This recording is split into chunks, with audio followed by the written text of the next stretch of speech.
What happens when you mix Metal Gear Solid, Resident Evil, cover-based over-the-shoulder shooting, and the combined efforts of Sega and future Avalanche Studios developers.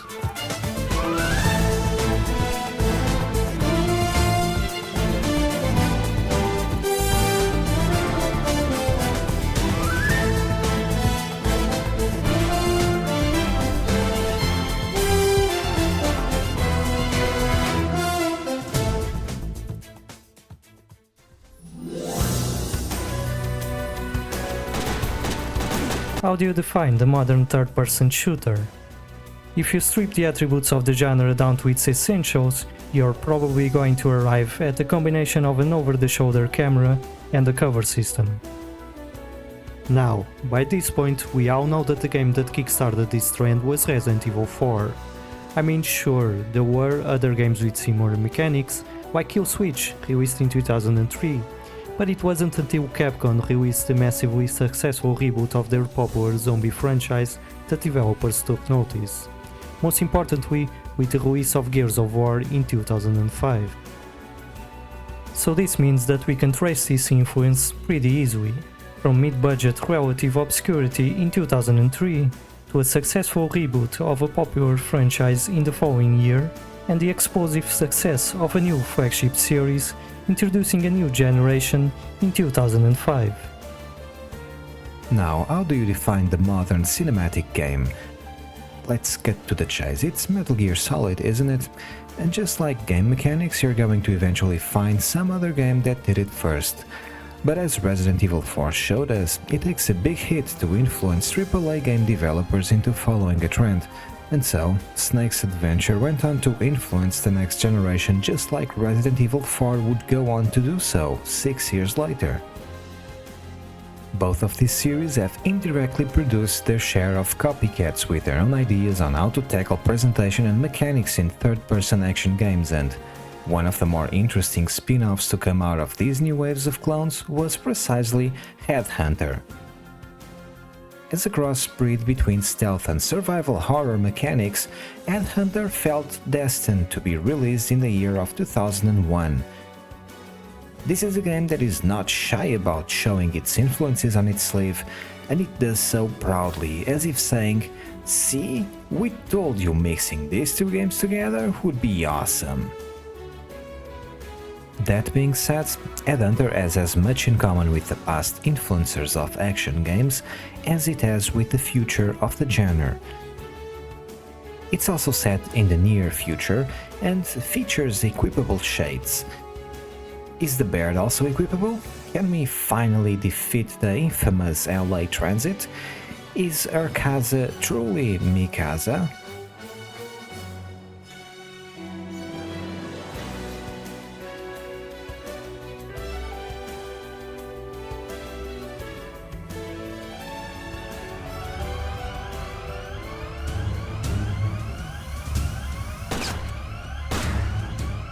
Here's another thing that was popular in video games of the early 2000s, memory loss.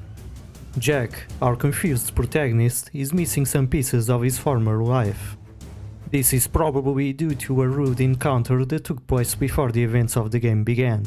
Don't you just hate it when that happens? At least Headhunter has the courtesy of leaving you with a tasteful shirt and jeans combo. As soon as the game starts, you're tasked with escaping your typical evil underground facility. Do this, and you're treated to an amusing fake newscast, expanding on some of the events that make up the backstory of the game. The ironic presentation doesn't stop there either, as the newscasters return to bridge you in between missions, and by the end of the game I'm pretty sure you have all of the ads for new organs, legs or energy drinks memorized. Good news is the public's the winner. Loses organs going for transplant. That's right. I'll bet there's a few people would like one of Jack Wade's organs inside them, eh, Kate?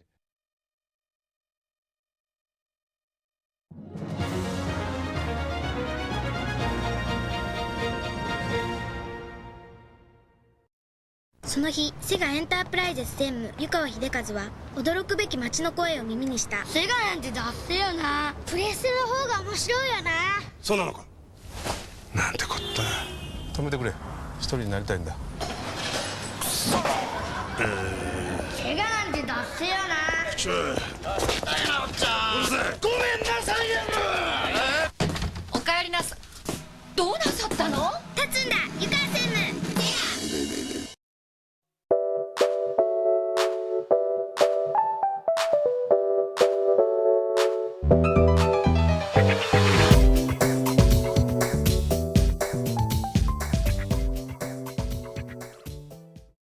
It's the near future, as you can tell by the bullies tint in every monitor in the game, and law enforcement is now mostly handled by the Anti-Crime Network, also known as ACN, a private agency with absolutely no ties to any nefarious business, whose work is supplemented by headhunters, tasked with tracking down and capturing wanted felons.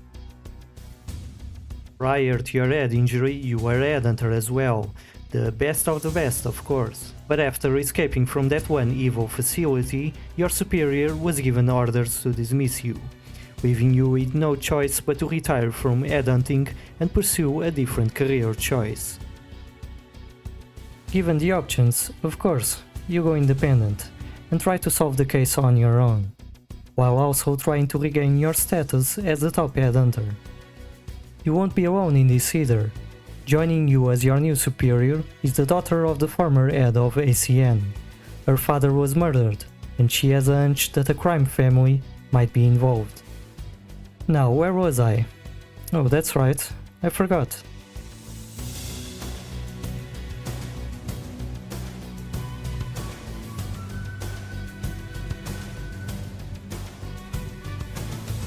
Headhunter occupies an interesting place in the stealth, survival and action game Venn diagram. You see, in Headhunter, you're meant to investigate your surroundings for items and clues, just like your typical Resident Evil of the era. Predictably, pausing the game will also bring up your Resident Evil style inventory, complete with usable and equipable items, your health status and data files to clue you in on obscure environment puzzles. Now, unpause the game. What's this? A radar? In my survival game? As similar as Metal Gear guards are to the living dead, radars are a necessity of stealth games, and just like Snake, you'll have to navigate lines of sight, poke around corners, sneak up behind all manner of real and digital foes just 2 days away from retirement, and persuade them to stop caring about you. Bridging it all, in between tongue-in-cheek, corporate overlord worshipping ads and news reports, and multiple codec calls delivered via a Casio-sponsored watch, are the traveling segments. These explode onto the screen with a bombastic score from then Sega staple Richard Jacques. You may remember him from the credits of Metropolis Street Racer, Jet Set Radio and Mass Effect. Unlike Metropolis Street Racer, however, these driving sections, while exciting at first, are about as uneven as the shoehorn vehicle sections in most action games of the time. As far as we can tell, however, these sections were meant to be expanded and even possibly serve as the basis for online game modes. Eventually the plan fell through, as the development team was forced to make cuts to the game, as so often happens. Resuming our travels, your destination will then either be a mission, part of a mission, or one of the many level challenges that gate your progress throughout the game. Completing them grants you a better rank, better equipment, and access to confidential documents that help you progress to the next story mission. The introduction of VR missions is not just another feature borrowed from Metal Gear. It's also a way for the game to teach you new mechanics, most of which will be familiar to anyone that has played any modern third-person shooter. Now let's go back, or rather, move on to Resident Evil 4. Despite being an excellent game in its own right, it was still a departure from what the series was known for. There is a clear divide between the tension and mob-based survival aspect of this entry, and the heavy emphasis on puzzle solving and enemy navigation of previous games in the series. Headhunter, however, is interesting because it tries to land somewhere in between. It's also one of the cleanest examples of merging game concepts you'll find out there. The classic Resident Evil formula of puzzle solving, inventory management, and surviving enemies that can kill you in 2 hits outlines and perfectly complements the stealth found in Metal Gear Solid. The closed doors present in both games now unlocked by completing familiar VR missions that teach you the basis of the new, over-the-shoulder, cover-based combat. Although it's obvious that the combat in Headhunter is not as deep as it is in Resident Evil 4, thanks to the lack of an ability to target specific limbs, it still does a remarkable job at giving the player options. A few well-placed shots from the enemy are enough to get you a quick game over, much like a survival horror game, but the game gives you plenty of tools to dodge enemy fire. Some of these include pressing X while moving to target different NPCs or items in the environment, or allowing you to quickly jump out behind walls or roll your way to nearby cover. The lack of a second analog stick notwithstanding, it works surprisingly well considering the age of the game. Despite being first and foremost a stealth game, the shootouts are enjoyable, even if you can't be too precise. As for actual faults with the game, we have a couple to look into. This is one of the earliest games of this generation to include segments involving driving, stealth, and even hacking minigames, and it mostly succeeds at doing so. Well, mostly. Date detection when trying to use stealth to kill an enemy is not forgiving enough, often requiring you to get uncomfortably close to one to actually work. Popping out from cover and dealing with enemies in a shootout is much more satisfying, and seems to be where the game excels. Aside from that, the driving model, while satisfying to use when you hit top speed, is ill suited to the task of earning enough points to unlock VR challenges. These points are awarded for driving at high speeds without crashing, and the penalty for doing so is way too severe considering how stiff the driving model is. I've had to go back to specific stretches of road to grind for points a couple of times to avoid this problem. Fortunately, this is a small part of the game. The lack of a second analog stick in cramped environments also hurts the game, but it's not a deal breaker. It's a shame that the Muse, the developer responsible for Headhunter, only stuck around long enough to produce a sequel in the form of Headhunter Redemption for the PlayStation 2 and Xbox. However, not all was lost, as Headhunter's game designer Peter J. Johansson would go on to design Just Cause 2 and the combat system of Rage 2, as well as contribute to Mad Max and even Bionic Commando Rearmed. A number of his colleagues would also join him at Avalanche Studios, or hop on to DICE to help out with Battlefield or Mirror's Edge, so some of Headhunter's DNA did make it out there, in one way or another. So is it worth it? Probably if you're looking for something along the lines of Resident Evil meets Siphon Filter. It's very polished and lean, clocking in at around 10 hours, cutscenes included.